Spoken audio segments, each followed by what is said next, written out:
8.5 பெருக்கிறது எப்படின்னு பார்க்க போகிறோம். அதுக்கு முதல்ல நாங்கள் பார்க்க போகிறது சின்ன கணக்கு, அதாவது 3.5 5.5 பெருக்கிறது அப்படின்னு பார்க்க போகிறோம். இது ஒரு கலப்பு பின்னம். இதை முதல்ல முறைமையில்லா பின்னமாக மாற்றி தான் பெருக்கலோ வகுத்துல கூட்டுல கழுத்துல செய்யணும். இதை நாங்கள் பெருக்கல் செய்ய போகிறோம். முறைமையில்லா பின்னமாக மாற்றுவோம். முறைமையில்லா பின்னமாக மாற்றுறதுக்கு நாங்கள் நிறைய தடவை சொல்லிட்டோம். கீழே இருக்கிற அப்படி எழுதுவோம் முதல்ல பெருக்கிறதுக்கு முன்னாடி. அதே மாதிரி இங்கேயும் கீழே இருக்கிற அப்படி எழுதுவோம். மேலே என்ன இருக்கலாம், கீழே இருக்கிற அப்படியே எழுதுவோம். முறைமையில்லா பின்னமாக மாற்றுறதுக்கு கீழே இருக்கிறதால முன்னுக்கு இருக்கிறத பெருக்கி மேலே இருக்கிறத கூட்டுவோம். கீழே 2ஆல் 3 பெருக்கினா 2 6, 6 3 கூட்டினோம்னா 7. இது நிறைய தடவை நாங்கள் பார்த்துட்டோம். அதே மாதிரி இதையும் பெருக்கினோம்னா அதுதான் வரும். இதாக இதை பிரிக்கணும்னா 2 6, 6 1 கூட்டினோம்னா 7. இப்போ 2 மேல் 7ஐயும் 2 மேல் 7ஐயும் பெருக்க போகிறோம். 2 மேல் 7ஐயும் 2 மேல் 7ஐயும் பெருக்கினா பெருக்கலுக்கு பின்னத்தில் பெருக்கலுக்கு எப்போவுமே ஓமாசியனம் எடுக்க தேவையில்லை. மேலே இருக்கிறதோடையும் கீழே இருக்கிறதோடையும் பெருக்கணும். 7 பிரிக்கினா 49, 2 பிரிக்கினா 4. இப்படியே விடுறது அழகில்லை. அதாவது முறைமையில்லா பின்னமாக இருக்குது. அதாவது மேலே இருக்கிறது பெரிய இலக்கமாக கீழே இருக்கிற சிறிய இலக்கமாக இருந்தால் இதை நாங்கள் கலப்பு பின்னமாக மாற்றி கொடுக்கணும். 49 4ஆல் வகுத்தோம்னா 12 முறை வரும். மிகுதி 1 வரும். அந்த 1 மேலே போட்டுவிட்டு கீழே எத்தனையாக வகுத்தோமோ அதை போட்டு விட்டா சரி. இப்போ இதை நாங்கள் திருப்பி முறைமையில்லா பின்னமாக மாற்றினா 4 மேல் 49 தான் வரும். விளங்கியிருக்குன்னு நினைக்கிறேன். இதே மாதிரி தான் இதையும் செய்ய போகிறோம். 2 அப்படி எழுதுகிறோம். முறைமையில்லா பின்னமாக மாற்றினா தான் பெருக்கலாம். இங்கேயும் 2 இருக்குது. மேலே முறைமையில்லா பின்னமாக எழுத போகிறோம். 2ஆல் 5 பெருக்கினா 10, 5 10, 10 3 கூட்டினா 11. அதே மாதிரி தான் இங்கேயும் ஒரே இலக்கம் முன்னாடி அப்படியே வரும். இப்போ பெருக்கினா சரி. 11ஓட 12 பெருக்கினா 11 11 121. 2ஆல் 2 பெருக்கினா 4. இதையும் வகுத்து இப்போ முறைமையில்லா பின்னம், அதாவது மேலே இருக்கிறது பெருசாகவும் கீழே இருக்கிறது சிறுசாகவும் இருக்குது. அப்போ முறைமையில்லா பின்னமாக இருக்குது. இதனால் கலப்பு பின்னமாக மாற்றி கொடுக்கணும். 4ஆல் வகுத்தோம்னா 12 4ஆல் வகுத்தா 3 முறை 1 வகுக்க முடியாது. அதனால் 0 மிகுதி 1. அந்த 1 மேலே போட்டு கீழே இந்த 4 போடுறோம். இதால் வகுத்தோமோ அதை போடுறோம். கலப்பு பின்னமாக மாற்ற முறைமையில்லா பின்னமாக மாற்றலாம் சின்ன கணக்கு ஏற்கனவே எங்கள் சேனல்லே போட்டுட்டோம். அதை பார்த்தா விளங்கக்கூடியதாக இருக்கும். அதே மாதிரி தான் இதுகளையும் செய்ய போகிறோம் நாங்கள். இப்போ இது செய்கிறதுக்கு எங்களுக்கு வளமே செய்கிற மாதிரி கீழே இருக்கிறத அப்படியே போட்டுட்டோம். கீழே இருக்கிறத போட்டுட்டோம். மேலே 2ஆல் 7 பெருக்கினா 14, 14 1 கூட்டினா 15. அதே மாதிரி இங்கேயும் 15. இப்போ இது 2 பெருக்கி போட்டு வெளியே வழியில் கொடுத்தா சரி. பெருக்கலுக்கு மேலே இருக்கிறதையும் கீழே இருக்கிறதையும் பெருக்கணும். 15ஆல் பெருக்கினா 225.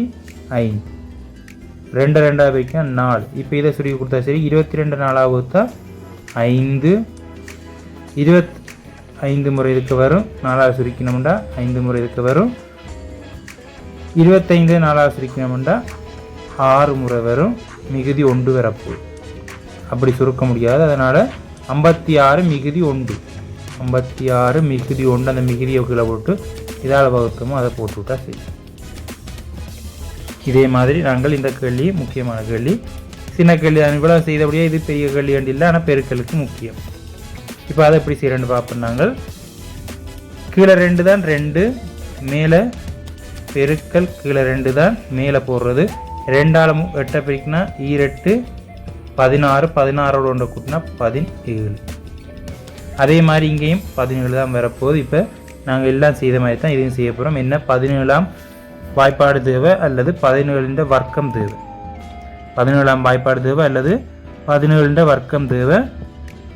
17 11 மேலே இருக்க இருக்கும் கீழே இருக்க இருக்கும். 17 17ஆல் பெருக்கினா 289. அதாவது 17 16ஆல் பெருக்கணும்னா 17 வர்க்கம் தான் அர்த்தம். எல்லாமே அப்படித்தான். 15 15ஆல் பெருக்கினா 15 வர்க்கம். 11 11ஆல் பெருக்கணும்னா 11 வர்க்கம் அர்த்தம். 7 7ஆல் பெருக்கணும்னா 7 வர்க்கம் அர்த்தம். இந்த வர்க்கங்கள் கண்டுறதுக்கு இலக்கு ஷார்ட்கட் இருக்குது. அதை நம்ம சேனலில் போட்டுட்டோம்.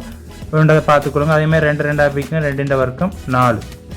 17 14ஆல் பெருக்கினா என்னன்றது ஷார்ட்கட்டில் இருக்குது. இல்லாட்டி ஈரலக்க பெருக்கல் 17 17 போட்டு பெருக்கணும். எல்லாரும் ஷார்ட்கட்டில் செய்கிறது எப்படின்னு இருக்குது. அதை பற்றி விளக்கமாக நம்ம சேனலில் இருக்குது. இல்லாது இன்னொரு காணொலி வேணும்னாலும் போடலாம். கமெண்டில் பதிவு பண்ணலாம் நீங்கள். இப்போ நாங்கள் இதை வகுத்து கொடுத்து விட்டா சரி. 4ஆல் 28 வகுத்தோம்னா 4ஆல் 28 வகுத்தா 7 முறை. இதுக்குள்ள 7 வரும். 9 4ஆல் வகுத்தோம்னா 9 4 2 9 4 2. இனி நாங்கள் கீழே 4 மேலே மிகுதி வர்ற 1 போட்டுவிட்டா சரி. 72 ஒரு 4 மேல் 1. இதுதான் இதுக்குரிய விடை. இதே மாதிரி இந்த 5வது கேள்விக்குரிய விடையை நீங்கள் கமெண்டில் பதிவு பண்ணலாம். 4 2 மேல் 1 தர 4 2 மேல் 1 இதை பெருக்கினா என்ன விட வரும்ன்றதை கமெண்டில் பதிவு பண்ணலாம். இப்போ இதுக்கு இன்னும் இலகுவாக கொடுக்கணுமெண்டா 12 1 4 வகுத்தோம்னா 0.25.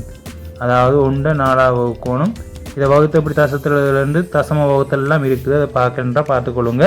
அதே மாதிரி இது 30.25 1 4 வகுத்தா 25 தசத்தில் போடுறேன்டா, அல்லது பின்னத்தில் போட்டாலும் ஓகே, கலப்பு பின்னமாக கொடுத்தா சரி. இது 56.25.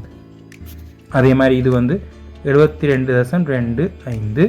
இதே மாதிரி இதுக்குரிய விடை என்ன வரும்ன்றதை கமெண்டில் பதிவு பண்ணுங்கள். நான் இதுக்கு 2 விடைதாரன், அதில் இது பொருத்தமாக இருக்கும்ன்றதை கமெண்டில் பதிவு பண்ணுங்கள். முதலாவது விடை வந்து 20.25, 2வது விடை வந்து 10.25. இதில் எந்த விடை பொருத்தமாக இருக்கும்ன்றதை கமெண்டில் பதிவு பண்ணுங்கள். நாங்கள் தொடர்ச்சி அடுத்தடுத்த காணொலிகளை பார்ப்போம். அடுத்த காணொலியாக நாங்கள் பார்க்க போகிறது ஒரு கலப்பு பின்னத்தால் எப்படி வகுக்கிறதுன்ற பற்றி விளக்கமாக பார்க்க போகிறோம். இதை பற்றி தொடர்ச்சி அடுத்த காணொலியில் சந்திப்போம்.